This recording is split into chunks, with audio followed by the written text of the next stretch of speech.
So we have 2 more weeks, and today I will discuss about cooperative societies. Then latter part we'll discuss about questions and answer session. Then next 2 weeks we will continue this exam oriented questions and answers. Right. So today's topic is cooperative societies.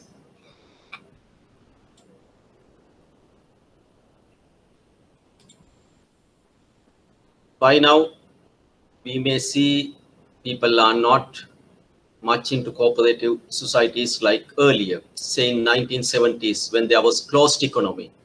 Cooperative societies was very popular. And the Act is 1972, number 5, I show that. And the thinking pattern is one for all for one. When you need something, others will help you. When the other needs something, you will help him. One for all for one. There were building societies in USA and some other developed countries. Building society means they form a society. A community will form a society. Every one of this society will help one individual to build a house. Then that individual, including many others, will help another to build a house. Finally, when the entire village has completed house, building society can be dissolved. One for all for one. So this is one practical old method of financing. In Sri Lanka, among friends, we have seen many C2 system being practiced. Sometimes maybe a set of girls working in a garment want to buy jewelries. If individually they have to buy, they find it very difficult. So what they do is they create a C2 system.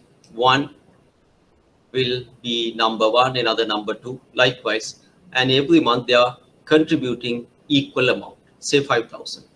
12 get together, you get 60,000. So first person, anyway, they initially discuss with the jewelry shop, we will buy 12 number of these necklaces, and the price is 60,000, and within 1 year we'll complete buy.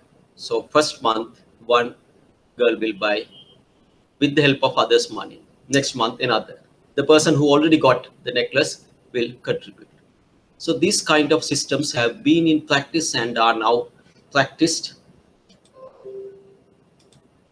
Cooperative societies are based on that concept. Cooperative Societies Law, number 5 of 1972. So this is the legal enactment. In 1972, we were experiencing closed economy. The government was very much in favor for one kind of economic thinking, that is, you will block all foreign inflow of products. Local manufacturing should be encouraged. And there will be encouragement by the government to have lot of cooperative societies. Whatever manufactured within the country will be sent through these cooperative societies. And cooperative societies started to give loans and help the community. And the concept continued. The purpose of this act is to provide for the development of cooperative societies, to consolidate and amend the law relating to the constitution and control of cooperative societies, and to provide for the matters connected and incidental thereto. So this is how the purpose is mentioned. Now, Sansa Development Bank is based on this concept. There are a lot of cooperative societies connected, and they have formed a development bank. So that is Sansa Development Bank. Even their AGM is different from many other AGMs of almost all the other listed companies in Sri Lanka. And they prefer to have this AGM out of Colombo, when all the other companies prefer to have all their annual general meetings held in Colombo, they prefer to have it in Kegol or somewhere. And the participants, shareholders, are given breakfast and lunch. That is the only listed company that provide breakfast and lunch. All the others, maybe the AGM will last long for about maximum 30 minutes. But here you can see at least 5 hours. Breakfast at 8, and by 1 you'll have lunch. Till then, discussions. Many members representing different cooperative societies get together and vote. That's a different way of managing a company. So there is, for your exam purpose, what is the law regarding cooperative societies? For a short question, Cooperative Societies Law number 5 of 1972. Then what is the purpose of this act? The purpose is to provide development of cooperative societies. Then you can add the rest. So you can easily remember, for the development, provide development of cooperative societies. Now this is something which I quoted from the web of Department of Cooperative Development. There is a government department to ensure development of cooperative societies. And their legal division says, our role is to provide solutions, guidance and advice for the legal status comes under the powers and scope of Registrar of Cooperative Societies. Then I'm showing the scope of this department, legal department of Cooperative Societies Department. Registration of societies. So these societies are registered. Then legal amendments, combination and separation of assets and liabilities, cancellation of registration, interpretation of share profits. Okay. Now, who is governing, administering these cooperative societies? Department of Cooperative Development. So these are their scope. Sometimes you will liquidate societies. There will be a lot of legal issues, auditing, solving disputes. So these things are handled by the Development of Cooperative Societies Department. Once again, you have to remember only the main act. Cooperative Societies Act number 5 of 1972. Okay. Now, can anyone tell me what is the act relevant to pawning?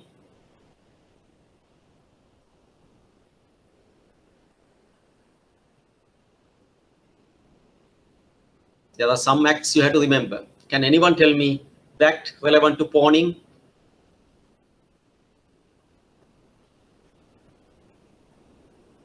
Yeah. Pawners.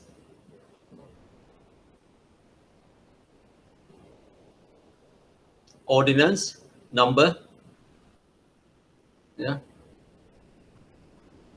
That's right. Number 13 of 1942. Very good. So you have to remember that. For cooperative societies, Act number 5 of 1972. Okay, so these days we hear a lot of discussions on 20th Amendment. Means what? Once an act or a constitution is passed, still you can do a lot of additions and alterations. So this Act of 1972 had been altered in 1992 and 1982. And Cooperative Society Regulations of 1973 has granted legal authority to execute these functions. So Department of Cooperative Societies Development is handling these sections. Now, what are the categories of institutions coming under cooperatives? There are cooperative rural banks, cooperative societies and thrift and credit transactions. Samupakara Sakasuru Saha Nayadana Samiti. Thrift, Sakasu, cooperative societies of other financial services. So you have to remember, for exam purpose, 3 types of categories coming under cooperative societies. Cooperative rural bank, cooperative societies on thrift and credit transaction. Sakasuruam ha Nayadana Samiti. Cooperative societies of other financial services. So these are the three. Now, bank supervision division. Our duty. So the legal department's duty I showed you now under Department of Cooperative Societies, Bank Supervision Division. Our duty is to carry out productive mission by establishing sustainable development, assurance of confidence in public, while formulating standards for cooperative rural banks, cooperative societies, and thrift and credit transactions, and cooperative societies and other financial services. So the supervision division, bank supervision division of department looks into these activities. At present, cooperative societies that perform financial activities in the Sri Lankan cooperative movement started with the aim of thrift and credit services can be divided under three main categories. Okay, Sakasuruam Saha Nayadana Samiti. So these are the three categories which I said earlier. Cooperative rural banks, Sampakada Gramiya Banku, Sampakada Nayadana Sakasuruam Saha Nayadana Samiti Sansa. Other financial services of cooperative societies. Bank regulatory program was started to supervise the responsibility assigned on these societies and associations scattered island-wide that perform collection of deposits of members and public and provision of credit based on the need of making the task productive. Okay, so these institutions will collect deposits from members and the public. They will provide credit. So the regulatory program is to supervise these societies. Now, who is going to administer these cooperative societies? Administrative composition and officers. So the cooperative societies are administered by these officers. Regulatory task, Honorable Minister of the subject. So this is monitored by the government, and minister is one officer. Supervision and guidance, secretary to the ministry. Consolidation and supervision, Cooperative Development Commission and Cooperative Society Registrar. Cooperative Bank Regulatory Unit of the Line Department. Cooperative Bank Regulatory National Committee. So if you think about commercial bank, there is a regulator. If you think about stockbroker, there is a regulator. For cooperative societies, the regulatory committee consists of these people: chairman, secretary to the ministry, member, additional secretary, Cooperative Development Commission, Cooperative Society Registrar, all cooperative development commissioners, national level cooperative leaders, representatives of central bank and the People's Bank. So they consist of the regulatory national committee. Instruction sheets issued by Cooperative and Banking Regulatory National Unit. Okay. So what are the areas they are looking into? Maintaining liquidation of financial services cooperative societies. Maximum interest rate that can be paid for deposits. So what CBSL is doing regarding finance companies, that's the regulator. Now here, the regulatory role of cooperative societies consists of similar activities. Suitable investment portfolio. When you have reserves, what you are going to do with that. Categorizing of inactive loans and provision for bad debt. So all the regulatory activities are done by this cooperative banking regulatory national unit. Streamlining the internal audit process in the cooperative rural banks. Recruitment, attaching and transferring in multi-purpose cooperative societies and rural bank. Guidelines for collecting deposits in New Year season. So in New Year season, deposits will flow in, so they set guidelines. Okay, so cooperative societies was only once tested. Anyway, you should know the act, purpose, regulatory activities. Okay, so we will move into our normal question and answer session. So far, we talked about insurance, then we looked into unit trusts. Then there are many other areas the examiner often tests. Payment system is one such. Then we talked about some areas like superannuation, cooperative societies, where the examiner is not continuously testing that, but from time to time, relevant questions were asked.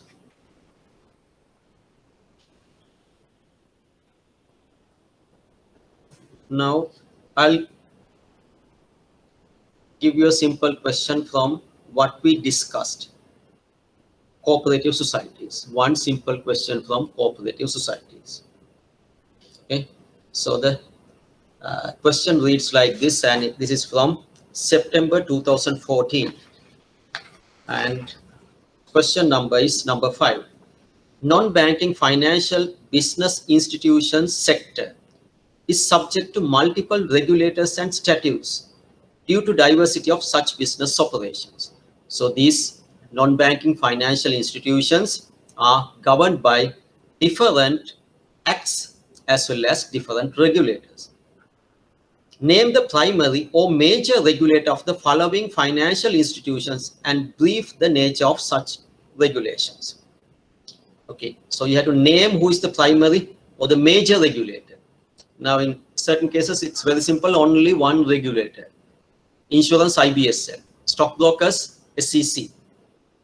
Then banks, finance companies, CPSL. But here, name the primary or major regulator of the following financial institutions and brief the nature of such regulations.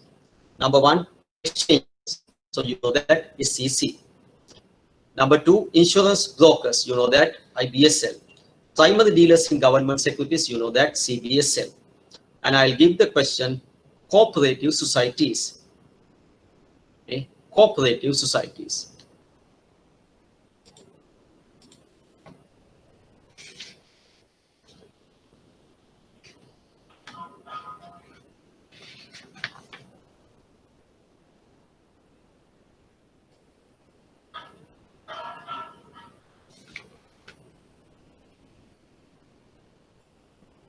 Now for cooperative societies, the answer reads Cooperative Development Commissioner and Provincial Cooperative Development Commissioners.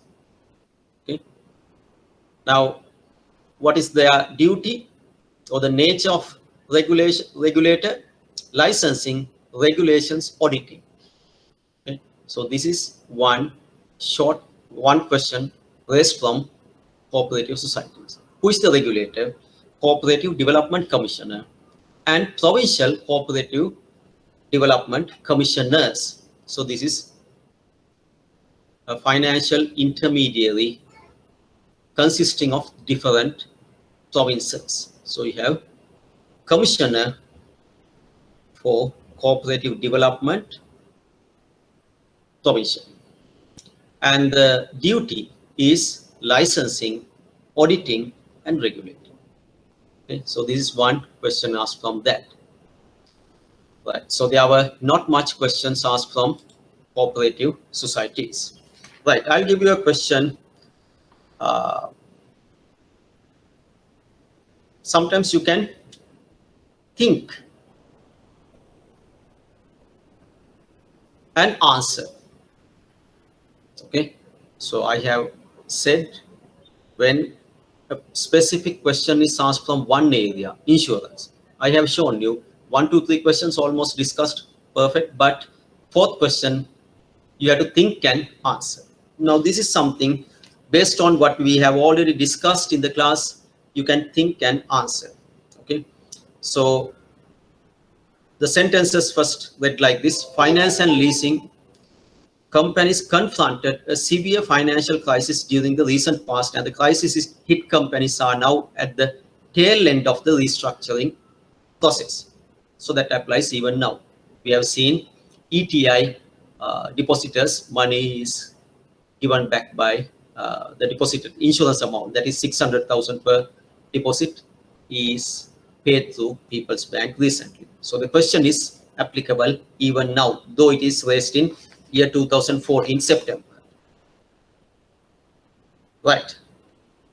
Question is, what are the reasons for existence of unauthorized deposit taking business? So what are the reasons for the existence of unauthorized deposit taking? Right. So why people deposit in unauthorized institutions? The returns promised by the unauthorized financial intermediaries are very high. Yes, that is one reason. The financial literacy prevailing in rural investors which make them fall into the trap of unauthorized deals. And another reason can be money laundering.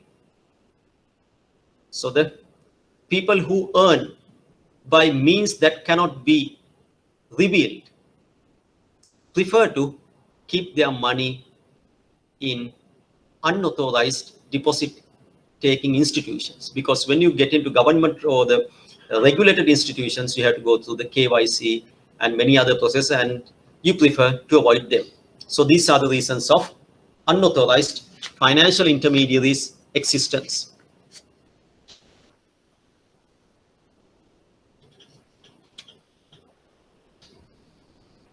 Okay, so I'll take a main area today, payment system.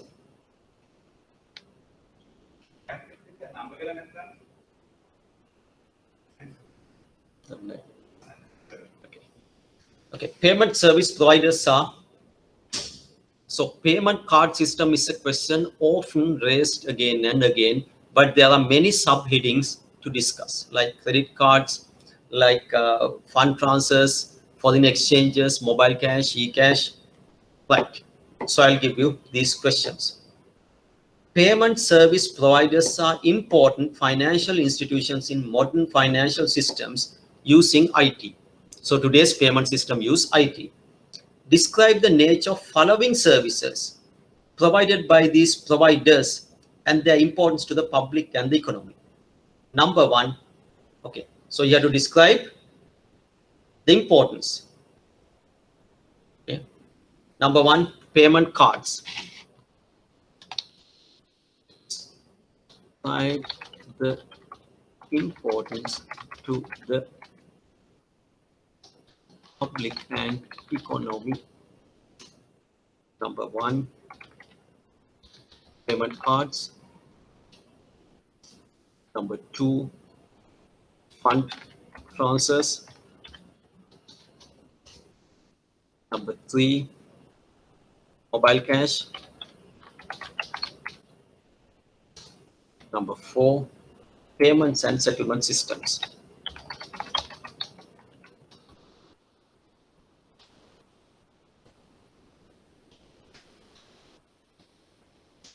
Okay, describe the importance to the public and economy on following. Number one, payment cards. Number two, fund transfers. Number three, mobile cash. Number four, payment and settlement systems. Okay, so altogether 20 marks, each 5 marks. We have discussed this, and your duty is to write to get 5 marks. So you have to tell me the importance to the public and the economy. Let's say payment cards. Why it is convenient to the general public. Think yourself. Tell me why you prefer card payment over payment by cash.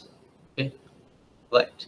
So number one, enable to make payments via e-fund transfer, such as credit cards, debit cards. These methods provide flexibility and convenience among general public. Okay, so you can add more, hassle-free. Okay, so you need not to worry about carrying cash physically. It's hassle-free, and you can do transactions with much security. Okay, then on fund transfers, what is the importance of that to the general public? Okay, now to the economy, the payment card system has improved. More transactions, the number of transactions has gone up. Okay, mobile cash, describe and tell me the advantage you are getting over other modes of transactions. Okay. Others also try to write your answers.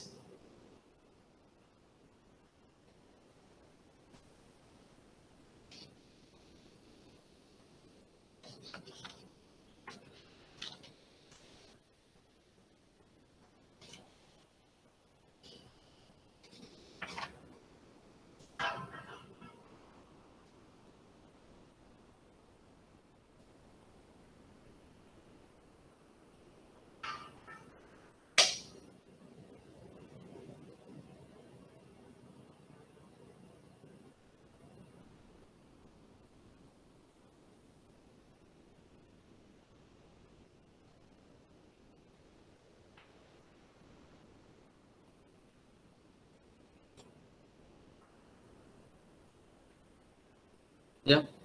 Fund transfers. So you have RTGS slips. Tell me what is the advantage you are getting, why you prefer that over traditional methods of, yeah.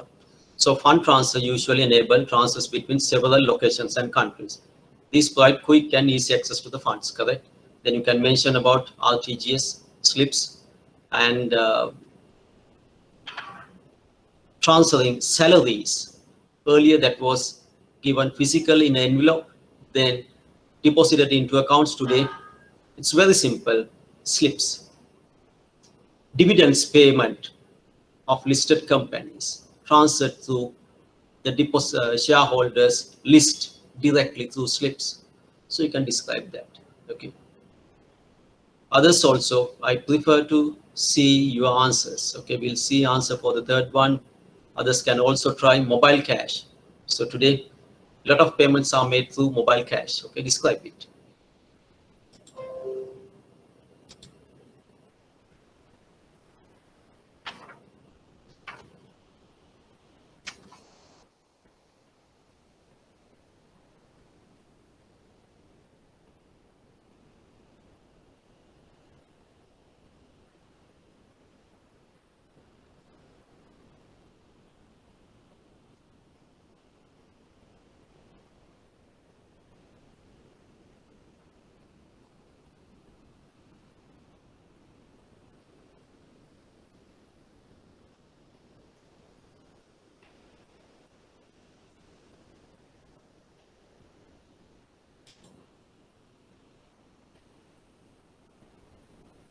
Yeah, mobile cash. Today you use your mobile phone for fund transfer.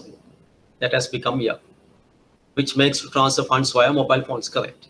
This is more convenient than payment card since we do not need to have any card or account. Very good. So you can say hassle-free, no security issues like carrying cash. Okay.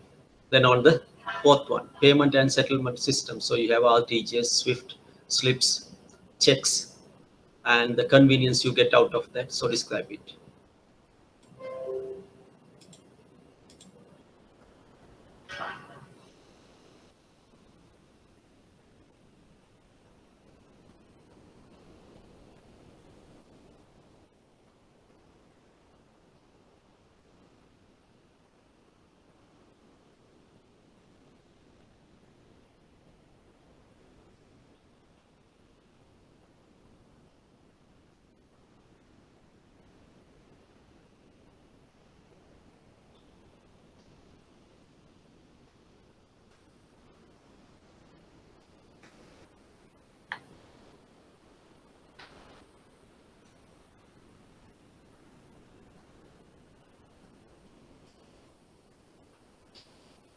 Yeah, payment and settlement system. So there are various forms of payments made through online and offline. That includes checks, RTGS, SWIFT, slips. The importance is efficient payment, free of hassle of using cash, and reduce transaction cost, and improve the efficiency and speed of economic transactions. Reduce and increase of reduce the need of printing money. Yeah. So you can describe that. Very good. So I'm today looking into different areas. Okay, so payment system is something often tested. So you should know mobile cash, e-cash, payment settlement systems, RTGS, what is that, slips. So go through the slides we have discussed on this. And as I mentioned, these days I'm looking at past questions and answers, and some are often repeated, and I talked about the topics. Some are not repeated continuously. Venture capital is one such. So some questions from venture capital.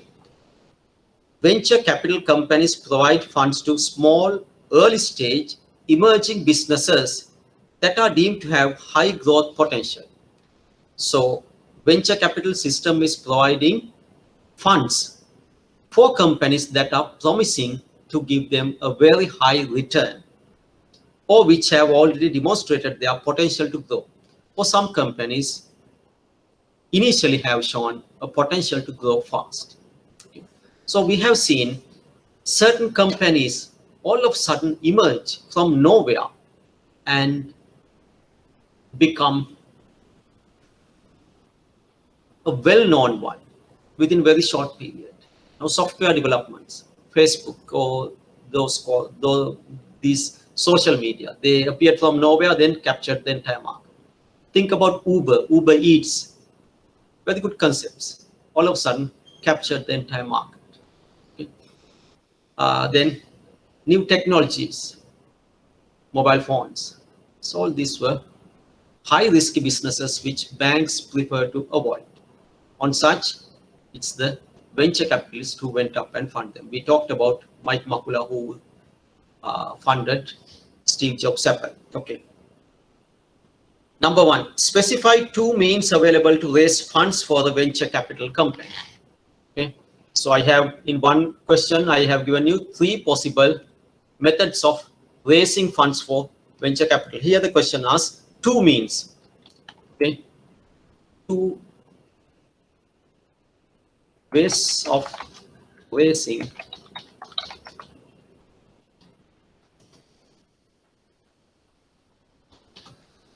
funds for venture capital.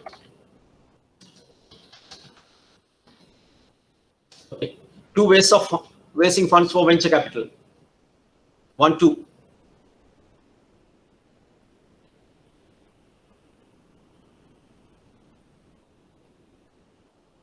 So angel investors by using owner's capital. Okay. Some other methods we talked.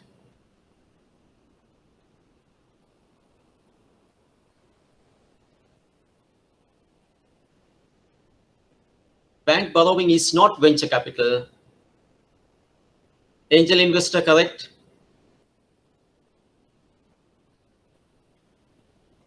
Okay, venture. Okay. If you have any notes on what we have discussed, I think I gave you three possible alternative methods. Please write them back. Refer and write back. Angel investor is one. Tell me others. Yeah.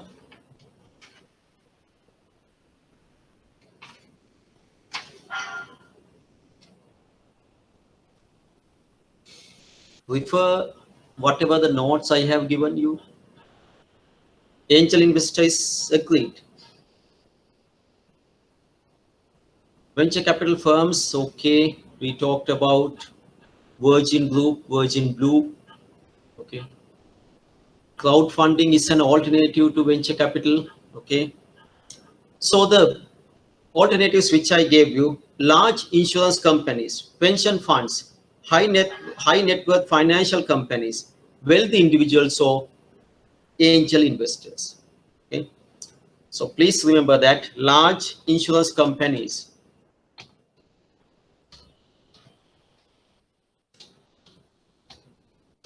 I gave you that. Then pension funds, pension funds, correct. So both of us have written that. High net worth financial companies.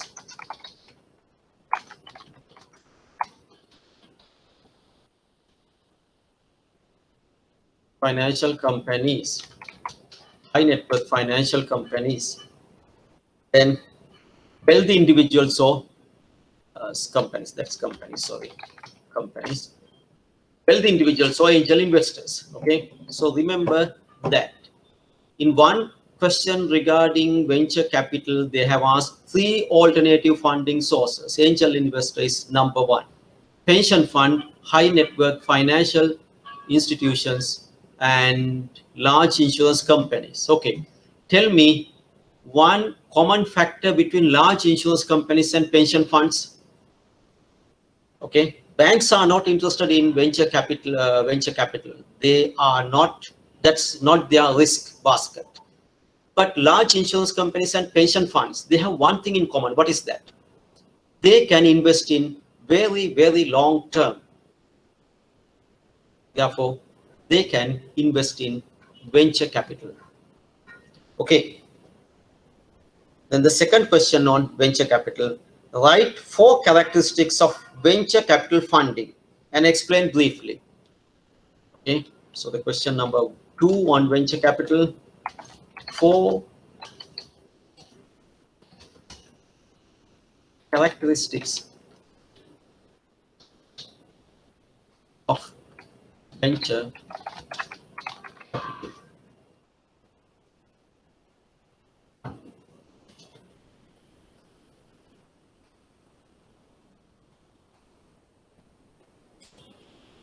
Four characteristics of venture capital funding. Okay. 1, 2, 3, 4. Tell me what are they? 4 characteristics of venture capital funding.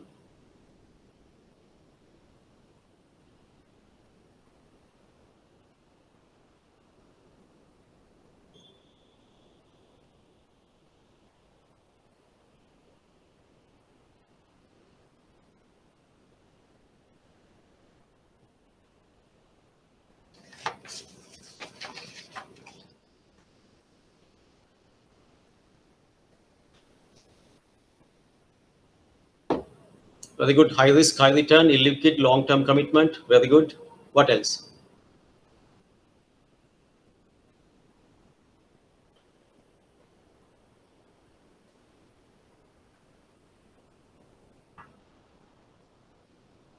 Equity participation. Okay, right.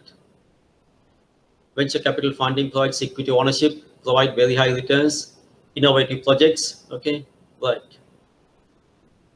Good. Then the third question is, explain seed financing in relation to venture capital. Explain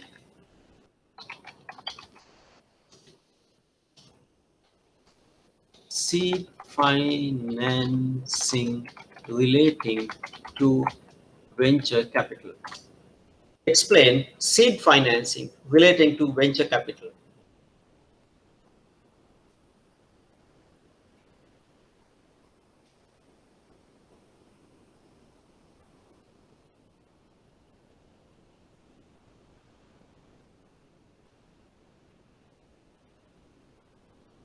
Very good. It's a low level or moderate funding, which will enable to prove an idea, to develop a concept plan. Okay. So the answer is seed financing is comparatively modest amount of capital provided by venture capital to companies to emerging entrepreneurs in order to finance the early development of a new product or service. These funds may be directed towards product development, market research, enhancing technical know-how, building management capacities, developing a business plan, etc. It is known as the low-level financing period provided by angel investors. Okay, right. Now, since we are discussing on exam-related questions, let me add 1 or 2 stories as well. There was a person in Germany known as John Gutenberg. Gutenberg innovated a printing machine. And he went to banks and said, look here, I have developed a printing machine. What you have to do is there are different symbols or the characters created in metal, attach them on a board, apply ink to this board, and put a paper in front of it. So that will be printed. So we can print any number of books out of this. So that is the concept. And he has developed a sample.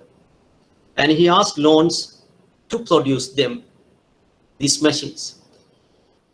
When you go to a bank with this kind of proposal, credit evaluating officers will ask you 101 questions. So they asked a question, if not of this machine, how do you make books? Those days, there were people known as scribblers, writers. Their handwriting is so beautiful, like the printed one today. And the mostly written book was Bible.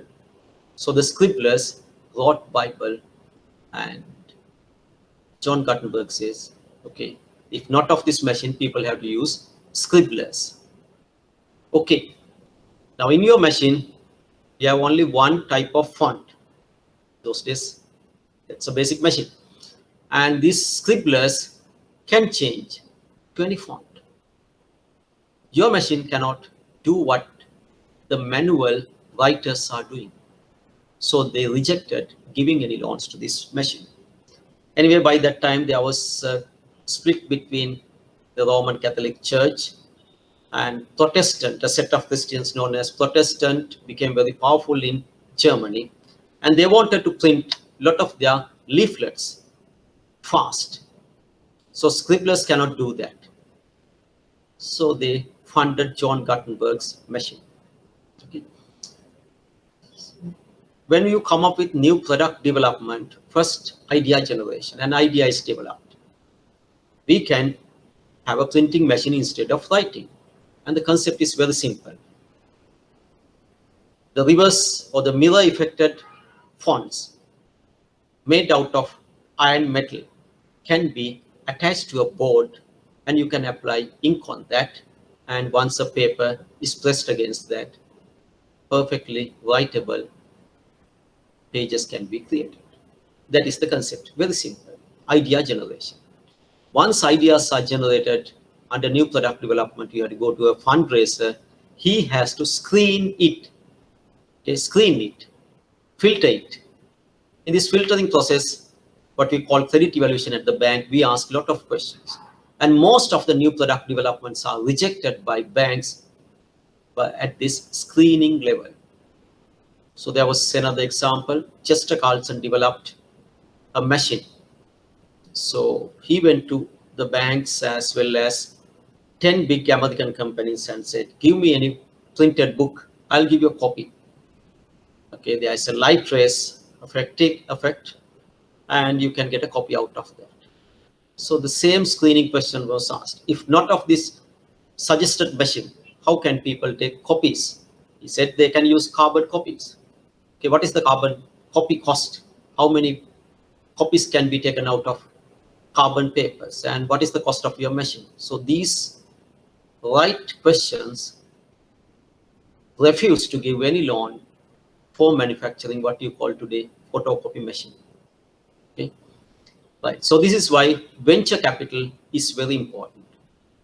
Banks cannot undertake unnecessary risk because we are not playing with our money; it's other people's money. So that's where capital adequacy and many other controls comes. Basel is looking into that. International Committee on Bank Supervision is looking into that.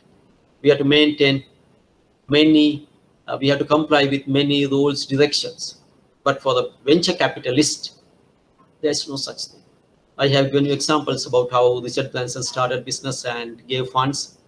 Okay, there was one employee working under Sir Richard Branson. All of a sudden, he said, "Sir, I'm going to retire." Then Richard Branson asked, "Okay, why do you retire?" "Because my family is living in Australia. I have to leave to Australia." "Okay, what do you do there?" He said, "If I have money, I'll start an airline business." Then Richard Branson said, okay, once you go back to Australia, send a proposal to our Virgin Venture Group. So that is one arm of Richard Branson's company. And the Virgin Venture Capital finally approved a domestic airline for Australia. So that became Virgin Blue Airline. Okay, so venture capitalists like Sir Richard Branson, they are not worried, like Mike Makula of Apple. They are not worried or do the type of screen testing which the bank's credit evaluators do. Okay, so the last question under venture capital here, what is meant by the term exit strategy? And name one such strategy. What is exit?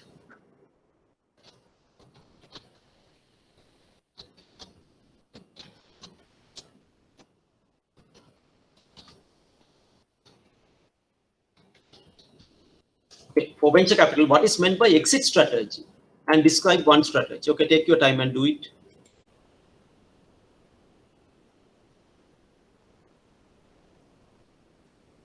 Okay, so what is exit strategy? And describe one such exit strategy. You know that? Tell me.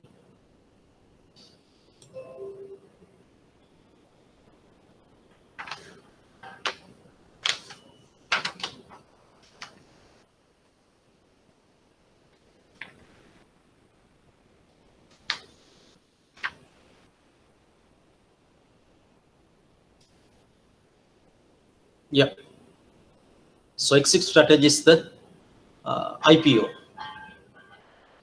It's the going public process in the venture capital funding, where once the venture capitalist notes that the particular company has generated sufficient returns, they list it in the share market or sell their stake in the company. Very good. Right. Now, when you think about investment and return, one alternative is deposits. You go for bank and deposit. Okay. What is the fixed deposit rate offered by banks these days? Tell me a value.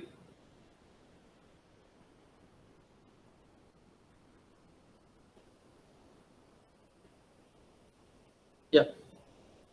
Right. Are people encouraged to deposit at 5.5 fixed deposit rate or at 25% fixed deposit rate? What will encourage people to deposit more? 5.5% or 25%? 25%. Okay. Means what? Today, depositors are like discouraged to deposit, something like that. What will happen to depositors now? Now, what are the depositors doing at the moment?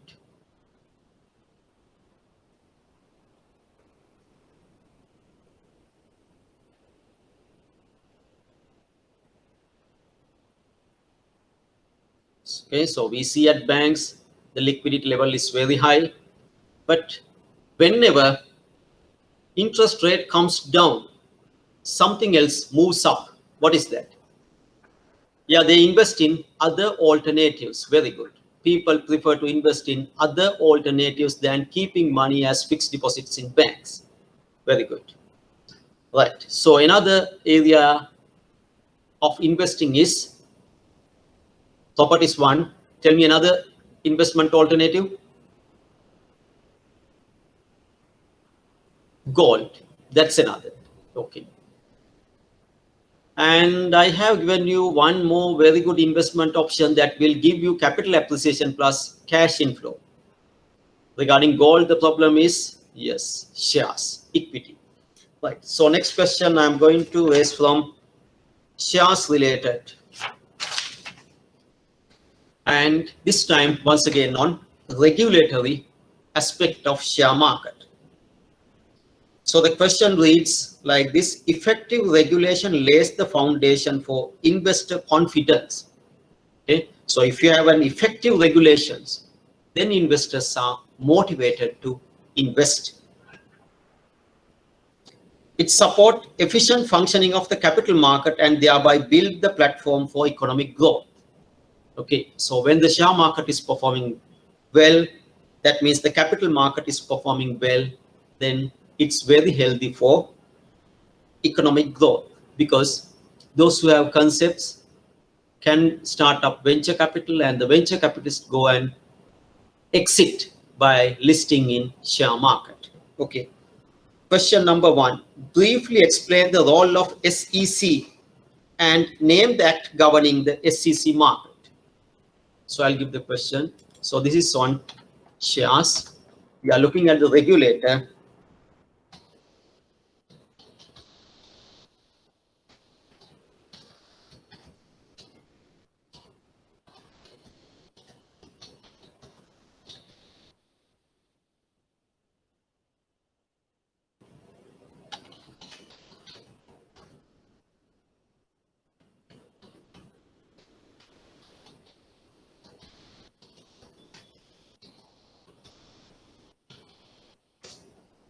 Explain the role of SEC and name the act governing securities market in Sri Lanka.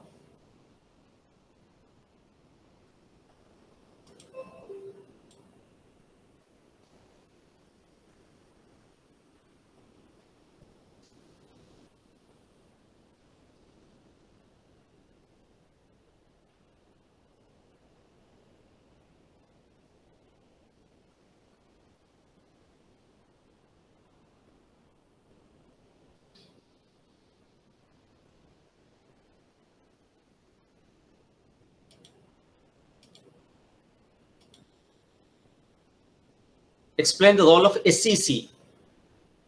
So I have given you a brief way of handling all these regulators' activities and the act.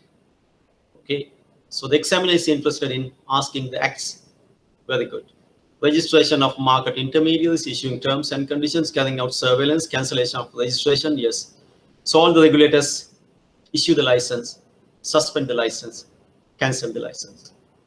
So that's one blanket applicable to all. Issuing terms and conditions which you have to comply, carry out surveillance, yes. Cancellation of registration, correct. SEC Act number 36 of 1987, yes. So answer is accepted. So the model answer reads, to ensure the regulatory environment is relevant and effective, that the securities law is tailored to meet the needs of the market and international best practices. And what you mentioned is there. SEC, Sri Lanka, Securities and Exchange Commission of Sri Lanka, Act number 36 of 1987, and amendments. That's okay. Next one. Name 4 parties regulated by SEC. Okay. Name 4 parties regulated by SEC. If you know more than that, yes, mention them. 4 parties regulated by SEC.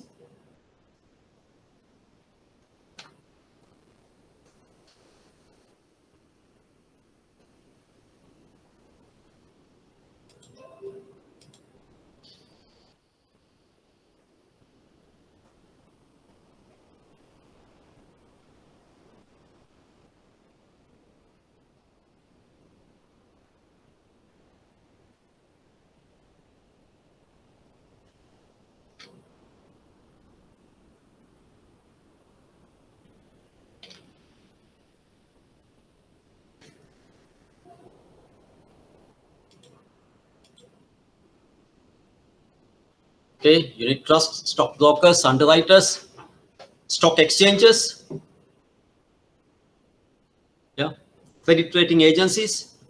Yeah, I got this answer right while I'm stating that. Okay, right. So the answer reads stock exchange. Now in Sri Lanka we have only one stock exchange, Colombo Stock Exchange. So that's regulated. So number 1, stock exchange. Number 2, stock brokers, unit trusts, investment managers, margin providers. So in banks and in finance companies, you have margin facility. We talked about that. So if you have Ceylon Bank / NA Vithan, that means NA Vithan has obtained a loan from Ceylon Bank just to buy shares. So you call it margin facility. So margin providing, even though it is done by a bank or a finance company, is regulated by SEC, that part.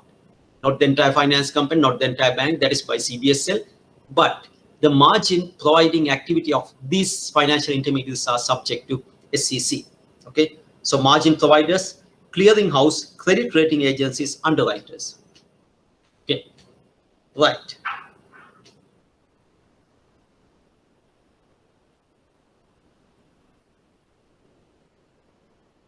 Next, name 2 regulatory functions carried out by the SEC to ensure proper functioning of the securities market business. So the answer reads, real-time monitoring of the market, surveillances carried out by the surveillance department, investigating or suspected alleged cases of market malpractices, taking enforcement actions to ensure compliance with securities regulation. So there will be one question you have to think and answer. Right. 2 more things. Briefly explain following terms. Number 1, misrepresentation. Number 2, insider trading. Okay. Now you are in the exam hall. Out of these two terms, one we have discussed again and again. The other maybe you have not heard in the class. Anyway, this is your exam. Correct. Insider trading we have discussed in the class. I talked about Raj Ratnam's Galleon Fund, and I mentioned the book Apprentice of a Billionaire, Rise and Fall of Raj Ratnam. So insider trading is illegal, that you know. That we have discussed in the class, and your answer is accepted. Misrepresentation we have not discussed in the class. But suppose you have no other option, you have to write to these 2 answers. Okay. Very good. Now, even though we have not discussed in the class, you can think and you have to write something. Misrepresentation is what you said, where you provide incorrect information which will enable to make a wrong decision. Very good. So these 2 are punishable offenses. Now, insider trading can be punishable offenses if it's illegal. Sometimes insider trading can be legal. That means a director of a company buys shares like any other investor when the market has come down. During COVID-19, the markets crashed, and every day we saw the notice, directors' dealings. Many directors purchase shares. Others are selling. Directors who know the value of it purchase. There is nothing to hide. So that is legal insider trading. But if a dividend is about to declare, a substantially very high dividend is about to declare, general public is not aware, and the directors are buying just 1 day ahead of declaration. That is illegal inside trading. So if you are trying to get an advantage out of market sensitive information before the general public becomes aware, that is illegal. Right.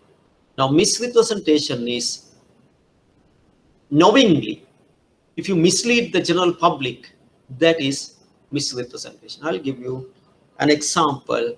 This may be true, may not be true. K-Gold Plantation is a listed company. That's true. The rest of the story may be true or may not be true. But just an example. I prefer Sri Lankan examples. And in the annual general meeting, one shareholder asked from the top table, will there be a dividend declared for this financial year? Then the chairman said, no, we are not planning to declare any dividend. Okay. The company has not done much better. So that's acceptable question for the shareholders. This question was asked by a shareholder who has a substantial amount of shares of this company. And after 1 week, the company made a substantial dividend, 25 rupees per share dividend, not out of earnings, but out of retained profits. By that time, The person who raised this question has sold the share at a very low level, at a very low price. Okay. Now, if that happened, I'm not saying it happened or not. I'm just giving you an example. If that is the case, that is a misrepresentation. Knowingly, you gave wrong information. That is known as misrepresentation. Okay. Now, we are looking at questions. And so the next one, again, on payment system. Briefly explain each of the following terms highlighting their importance. Payment cards. Okay. So I'll just read out the answer because you have already answered to this question. Payment card is a device that enables its owner or the card holder to make a payment by electronic fund transfer. The most common types of payment cards are credit cards and debit cards. Advantages of credit cards include enabling members to make purchases and pay for them at a later date by accessing a line of credit. Credit cards are alternatives to cash or checks and often used for routine purchases at the point of sale or the internet or via telephone or mail order. They can be particularly useful for large unexpected expenses. Advantages of debit cards include enabling consumers to make purchases and pay for them immediately by accessing the funds in their bank accounts. Make purchase at point of sales or on the internet or via telephone or mail order. Or they can be used to withdraw cash at automated teller machines. Many consumers use debits as alternative to cash or checks for their everyday purchases. Okay, so this is how the answer is written. The full comprehensive answer on payment cards. So payment cards can be two types, credit or debit. Credit you can buy as a line of credit. Debit, you can immediately make the payment through your existing balances of your accounts. Then describe why it is useful to you. Mobile payments. Once again, that question we have already discussed, so I'll give that lengthy answer. Mobile payment is a point of sale transaction made or received with a mobile device. Mobile payments are gaining popularity with consumers not only for their convenience but also for their security. Because with many types of mobile point of systems, credit card data is not saved on the merchant's POS terminal. The consumer's mobile device becomes security token that generates a random code for each transaction. Depending upon the technology used, the token may be transmitted over the air or entered manually into a keypad by the consumer. Right. So these two we have discussed. So you have to describe two other under payment. Electronic remittances. Tell me about electronic remittances. Okay. Tell me about that. Yes, e-remittances usually enable transfers between several locations or countries. These provide quick and easy access to funds. Very good. An internet-based instant money transfer facility which enables consumers to send or receive money within seconds through a remittance agent. Okay, so through remittance agents, Western Union. Okay, e-remittances are mostly used to remit funds between countries, as you mentioned. Correct. Speed, flexibility, protection of privacy, security are the main advantages of this system. Okay. Another one, briefly explain, money changes. Money changes.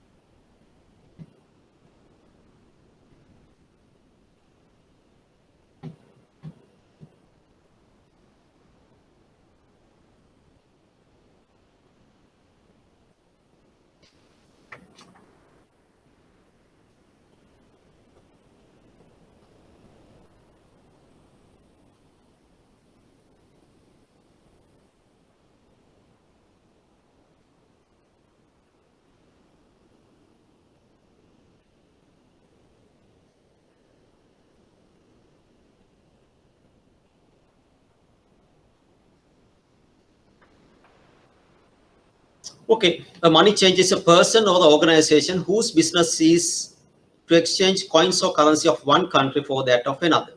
In order to provide facilities for encashment of foreign currency special to foreign tourists, the central banks exchange Control Department has authorized certain established firms, organizations, permitting them to engage in this business subject to directions issued to them from time to time. Correct. Right. So money changing takes place, and if you have foreign currencies, you can go to money changers and exchange. So either it can be through bank or the finance company or through authorized dealers.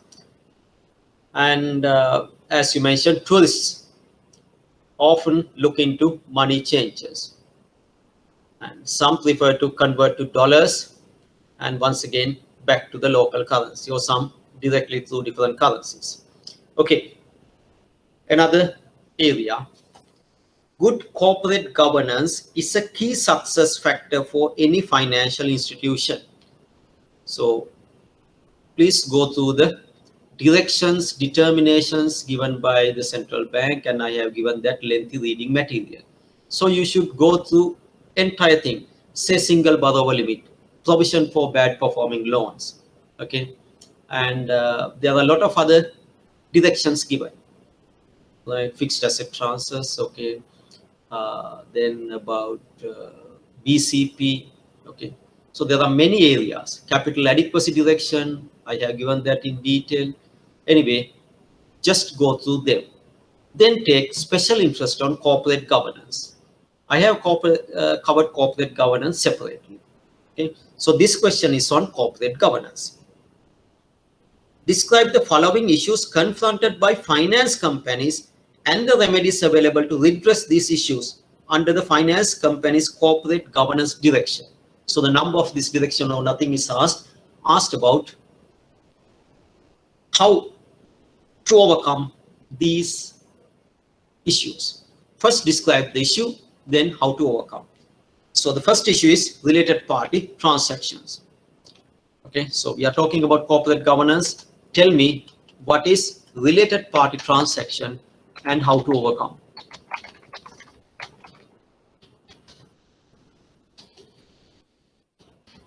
Tell me what is a related party transaction.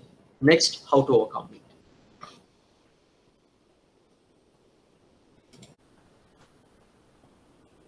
Okay, so you first describe what is a related party transaction, then how to overcome. Very good.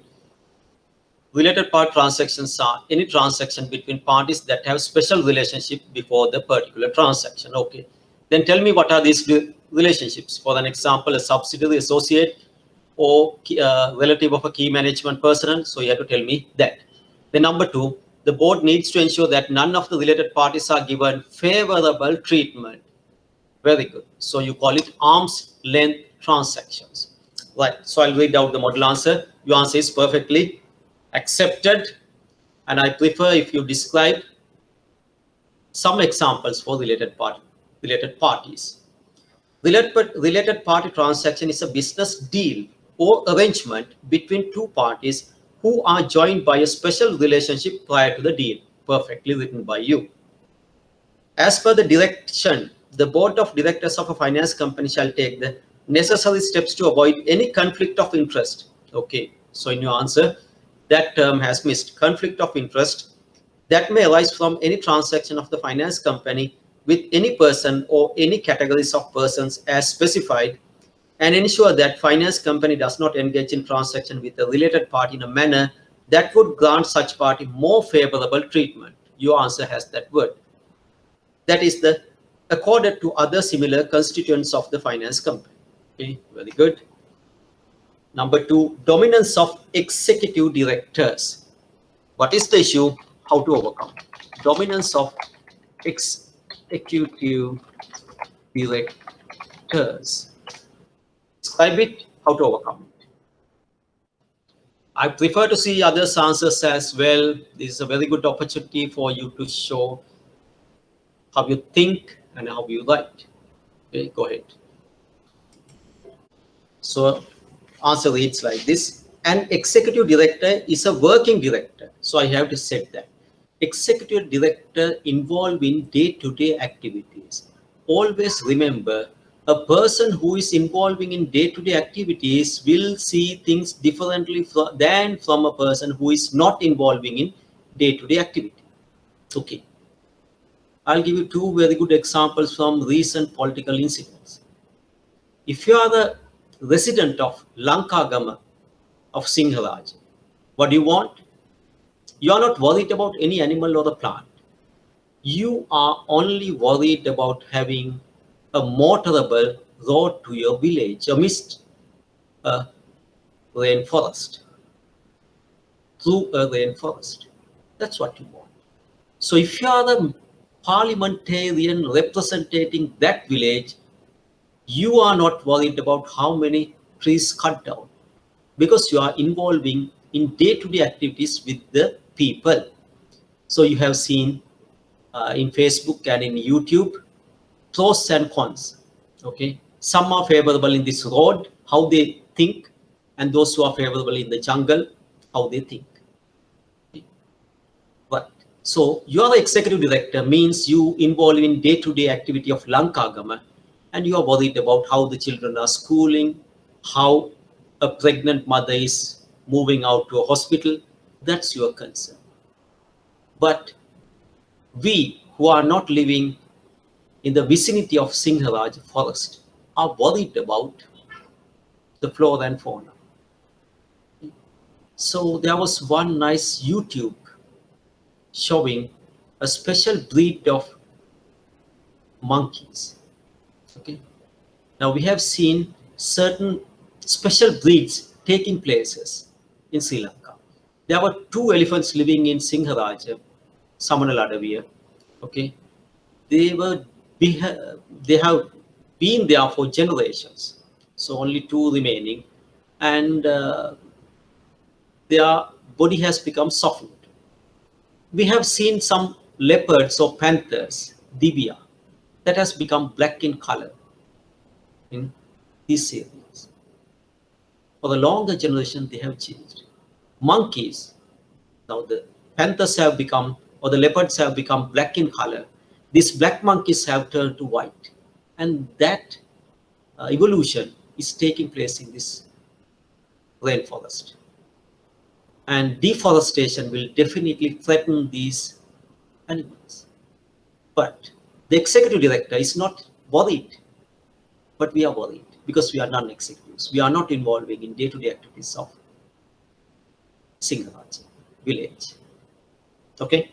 An executive director is a working director of an organization who is usually a full-time employee having a specified decision-making role to perform, like a parliamentarian representing that area. In order to have an independent view at the board level, it is required to curtail the number of executive directors, as there may be tendency for them to justify their operational decisions at the board level. Okay. Suppose national listed MPs are very limited, and the executive directors, so the members representing real people's vote base is very high. We can easily see Vanatha will do a deforesting, Singaraja deforesting, what else? Port and plains, clearing up, everywhere. Why? People need land. And the MPs who are representing people want to support that. But if there are a large number of non-executives, national list MPs, who are not worried about people's vote base, definitely they will talk about animals and plants that don't have voting right. Okay, same here. So at the board level, if there are enough independent views, then they will curtail the view. As per the direction, if the number of executive directors in a finance company is more than 1/2 of the number of total directors, the board shall expressly identify the excess executive directors and inform their names to the director of the Department of Supervision of Non-Bank Financial Institutions of the Central Bank of Sri Lanka. So if the number of executive directors are very high than non-executives, that should be informed to Non-Bank Supervision Division. And such excess executive directors shall not be considered as members of the board. So the direction clearly shows the need to have voice of non-executive directors. Okay, another topic, another question under corporate governance, excessive remuneration to directors.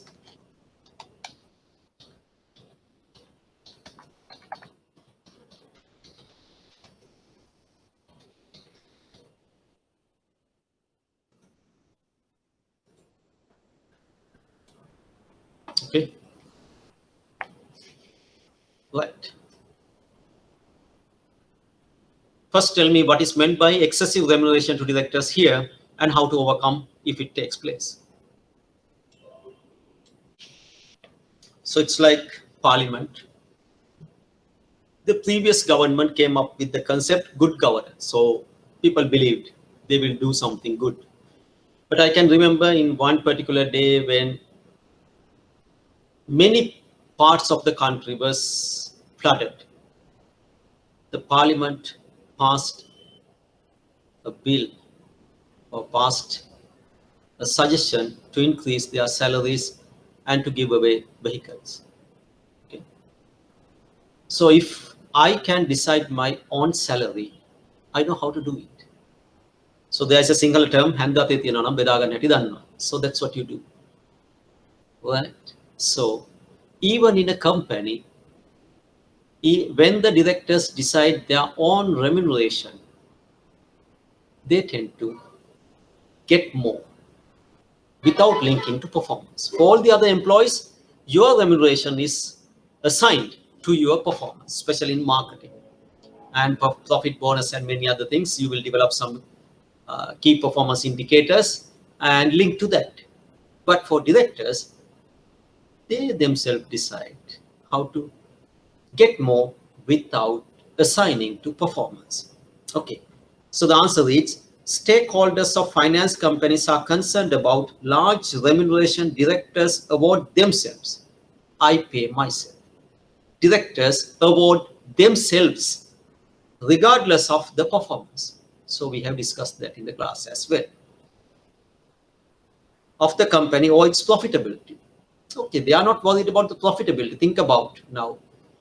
Though this government is not calling itself a corporate good governance or something, they clearly said no vehicles for chairmen, directors, as well as for MPs.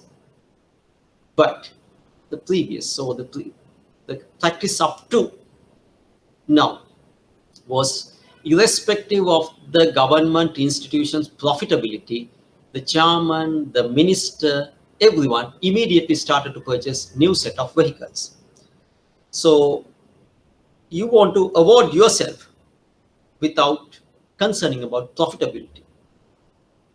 As decision makers of companies, directors have a big say regarding their remuneration, which would be very unhealthy for finance companies, especially as they survive on public funds. Yeah, finance companies are collecting deposits from general public. So we collect deposits, and if we try to enjoy that depositors' money, the company will not survive. In order to curtail this issue, now the way to handle this issue, the corporate governance direction has made it compulsory for finance companies to publish the fees and remuneration paid to directors in aggregate in annual report. Okay. The amount that you take should be disclosed in annual report.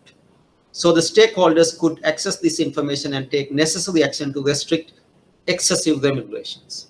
Okay. Now, if you think about some failed institutions like Golden Key, those days, there were nice articles published, how the top level were paying themselves as well as how they paid their secretaries. Okay. In one such, let's say the entire fixed assets purchased was for the company, purchase was 150 million. Out of that, 50% was for 3 vehicles for directors. Now you can see they were not worried about profitability of the institution. They were worried about paying themselves. So that should be restricted. How do you do that? As per the direction, that amount should be disclosed in the annual report. So let the shareholders discuss about that. Last week we talked about market discipline. and information. Provide information and the market will decide. Okay. Next one, chairman holding the post of CEO. I'm not going to give that question because there is no more valid. So that was valid up to 2012. Right. Then some very simple questions. Today I'm looking at one complete paper. Okay. And some payment system, insurance. Okay. Then on corporate governance, right? SCC. So that were the areas tested. So in this paper, you have question number 2, that is venture capital. So we discussed that. Number 3 was on insurance. I skipped that. Then number 4 is on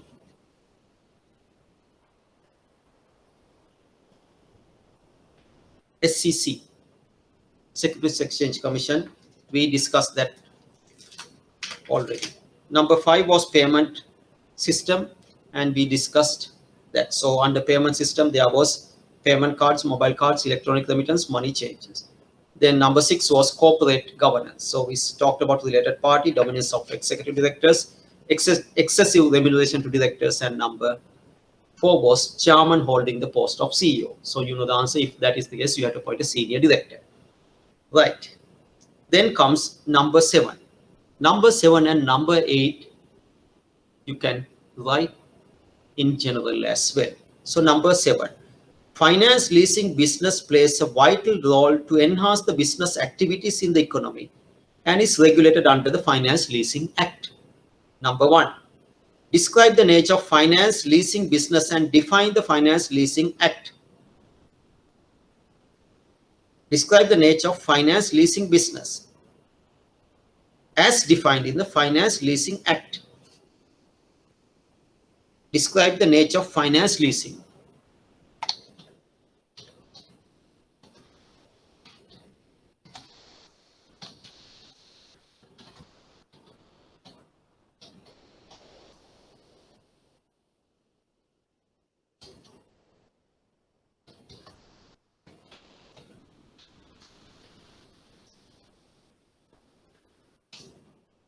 Describe the nature of finance leasing.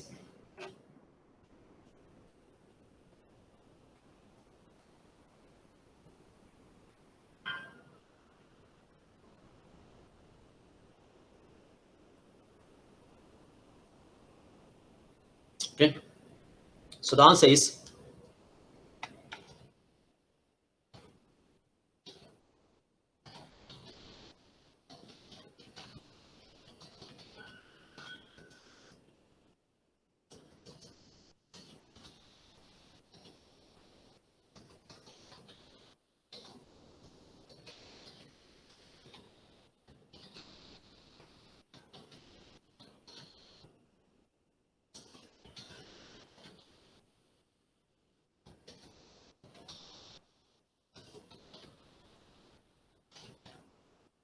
okay. So answer is simple. Finance leasing business means the business of investing money for provision of equipment under finance lease. Okay. So when you asked what is the nature of leasing business, your answer is the business of investing money for the provision of equipment under a finance lease. Okay. Now the second one, I think, yeah, Nadini, you once asked whether you had to remember the directions. Okay. So this is something relevant to that. Name and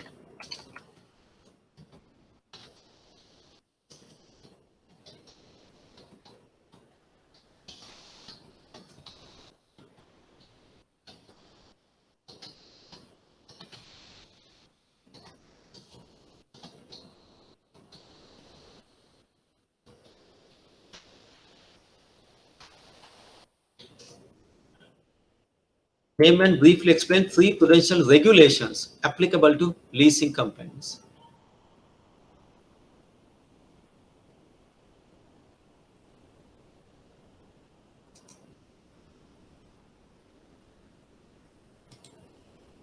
Name and briefly explain 3 prudential regulations go through whatever the notes I have given and come up with the answer. Name and briefly explain 3 prudential regulations applicable to leasing companies.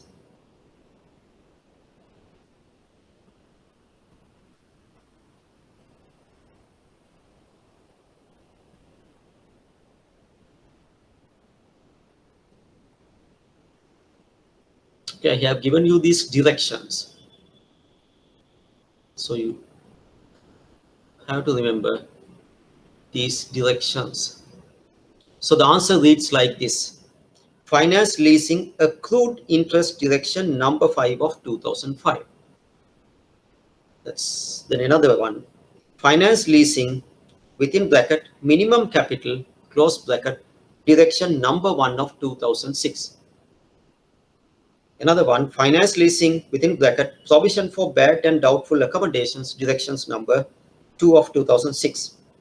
Next, finance leasing within bracket single borrower limit close bracket direction number 3 2006.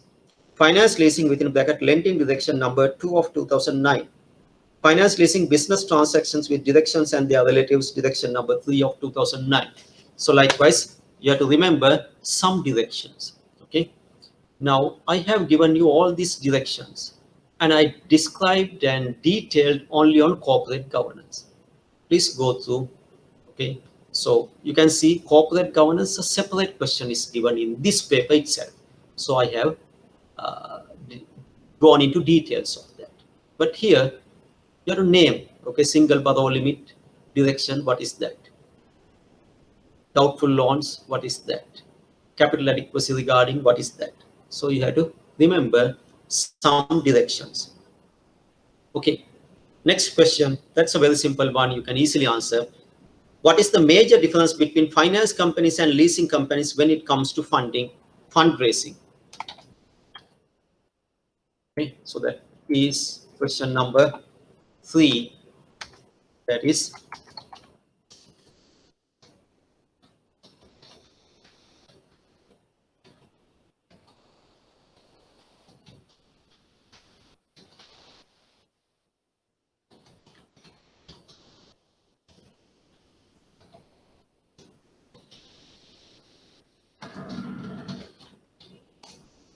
a very simple one. Right to answer.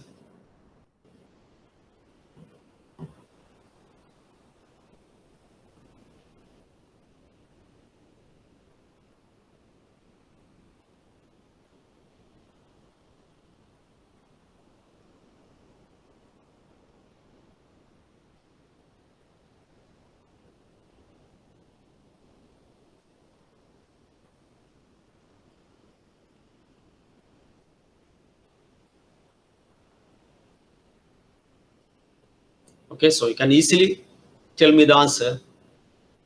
Differences between fundraising of finance companies and leasing companies. So only one major difference. What is that?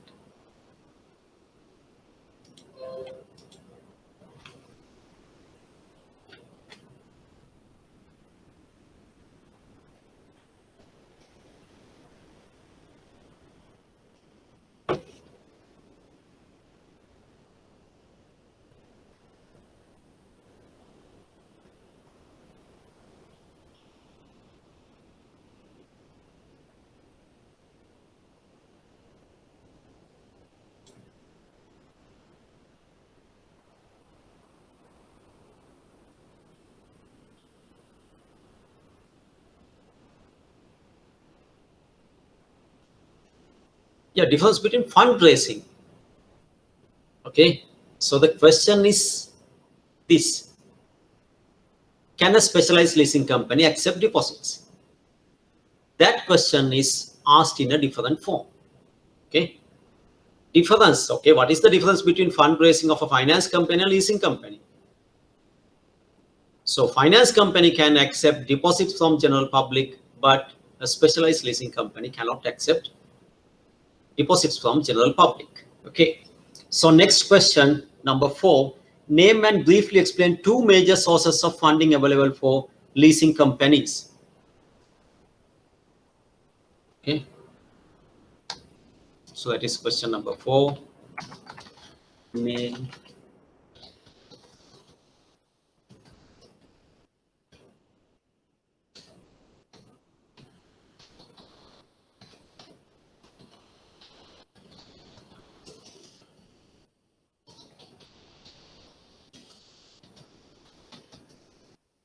yeah. Bank borrowings, commercial papers, debentures, promise notes. Okay, even before I type the question, you have given me the answer. Right. Then number 8. So today we look at a question paper. Right. Now we have different options. You can select, and they are not that difficult. When you are selecting, suppose in one paper like this, you can answer everything, but you have not by hearted the names and the numbers of directions. So you know that you will miss 5 marks. If you have other areas to select, select that. Okay?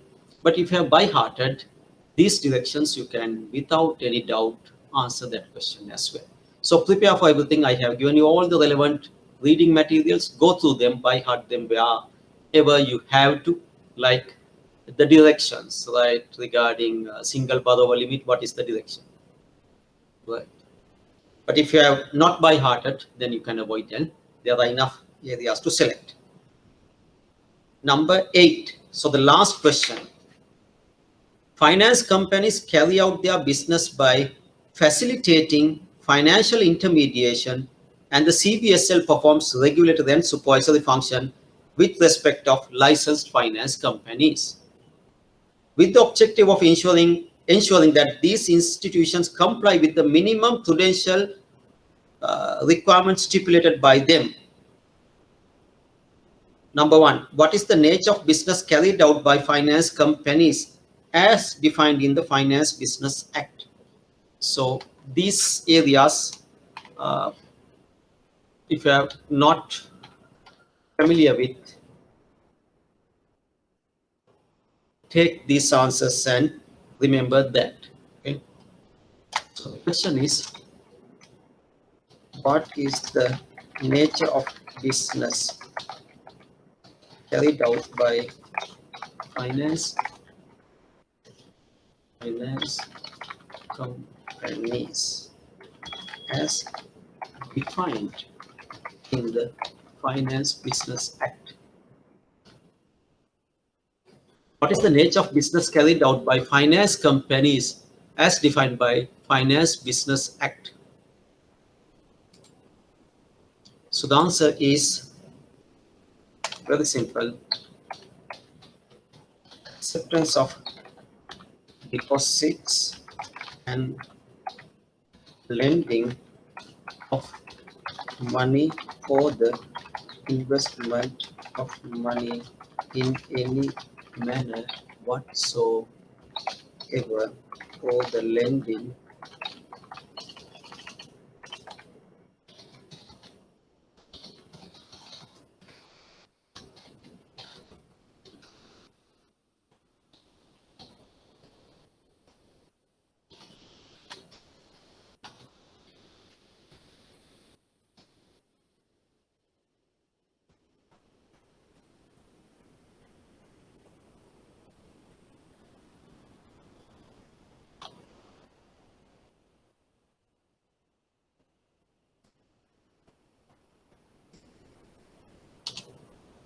okay.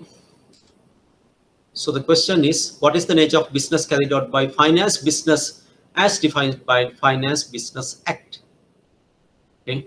So very simple, you can remember acceptance of deposits. So the nature first is you accept deposits and lend or money. Okay. Lending of money, accepting deposits and lending of money, or investing of money in whatsoever manner, or lending of money in investment in any manner whatsoever. So that is the way it is defined. Briefly explain 3 major business areas where the finance companies are engaged. That's, you have to think and write. 3 major areas of business of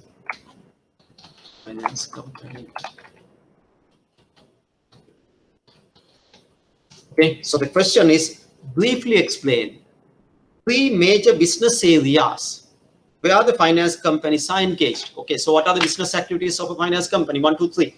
Tell me.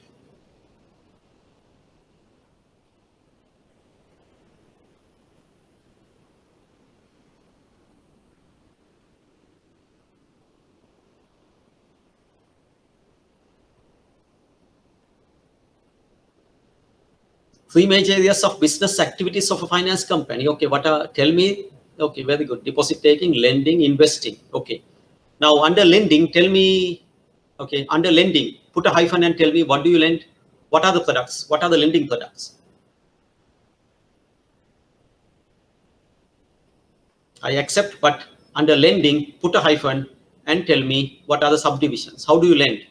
There are financial products. Lending, put a hyphen and rewrite these products.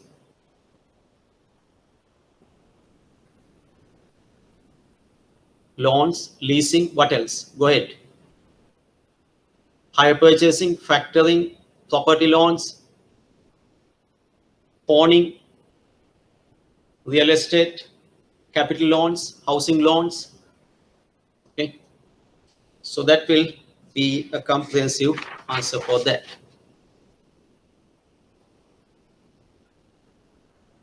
Another one, briefly explain 4 prudential directions issued by the CBSL, which a finance company must comply with.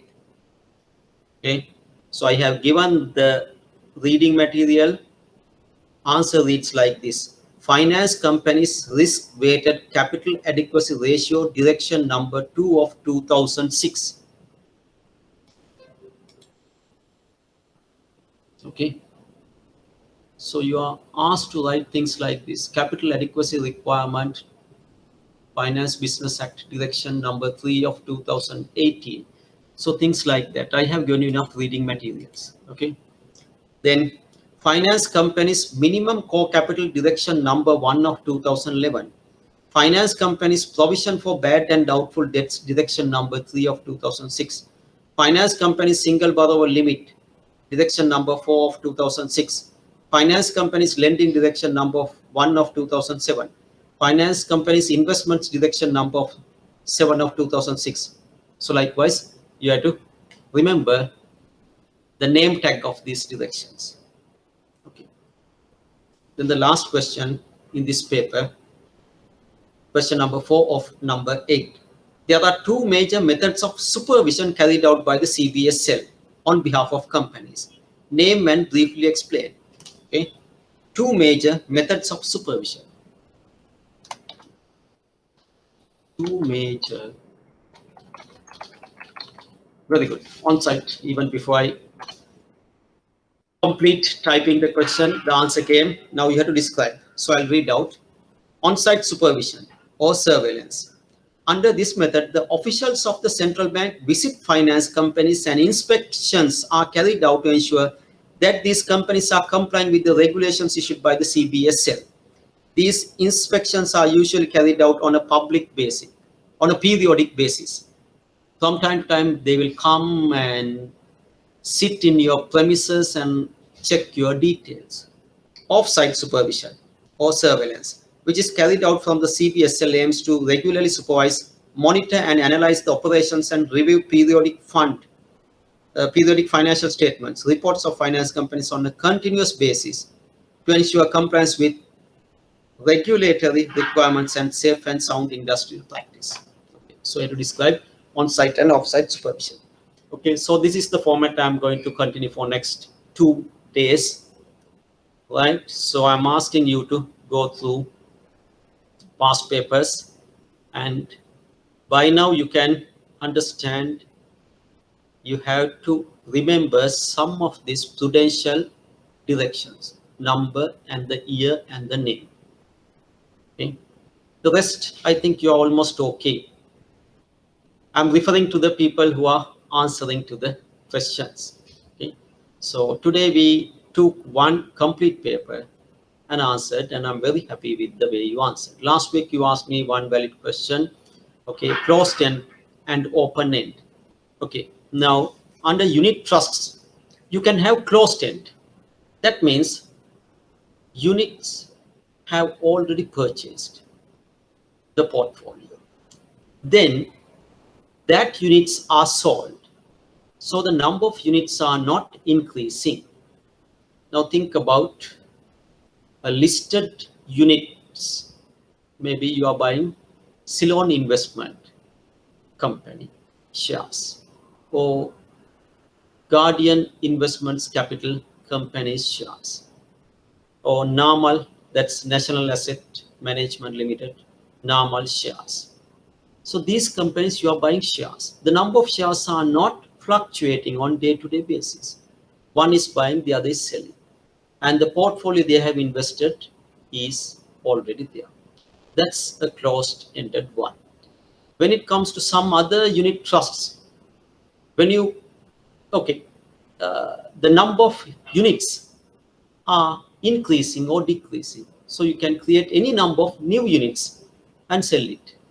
And when some sell out, the numbers comes down. Okay, right. So we have been discussing about different areas. For exam purpose, I have not so far talked about primary dealers. So next week, one major area I'll look into will be primary dealers. So go through the notes which I've already given to primary dealers. So there are a few questions from that area. Then pawning, so far I have not discussed using past paper examples. So pawning will be another area that I will be touching next week. And I see that you have to remember certain directions. Please go through them. I have given the relevant reading material. Let's say single borrower limit. What is the relevant direction? So likewise, in these, so far in these papers, it was not detailed, just asked you to mention the name. Then acts, number and year, you have to remember. Pawners Ordinance, number, year, number 13, 1942. So likewise, you must remember. SCC, number 36, 1987. You have to remember. Finance Business Act, Finance Leasing Act. So you have to remember these acts. Go through all the reading materials seriously. We are ending the entire session within this month. So you have only 2 more weeks. And now I have started one complete paper. So insurance, you already done it. Unit trusts, you already done it. Then we are looking into real exam papers. Okay, so keep updating. These subjects are always updating. They are not dead-ended. They are close-ended. More and more information are flowing in, and we have to get them. Okay, look into the recent developments and look into what's happening. Let's say moratorium, why it is advantageous, why do you give moratorium? So these are new developments. Read some articles on that. Keep always updating. Then think about interest rate is going down. Why? Okay, so you must have some good arguments with you. Okay, the senior citizens may say, okay, at the moment we are protected with this senior citizen higher rate, but we do not know what to do next. Then you must have your own assessment. When the interest rate is going down, is it good for the economy, or how will it affect? What are the areas that has already got interest, like stock market? Stock market has moved into a bull phase, right? So these things, now with your knowledge, you must be able to grab. When there are restrictions on vehicles, the earlier government came up with LTV, loan to value ratio. Here, it's a direct restriction. Okay, so with this, I'm asking you to get update. Okay, I'll end today's session. Thank you.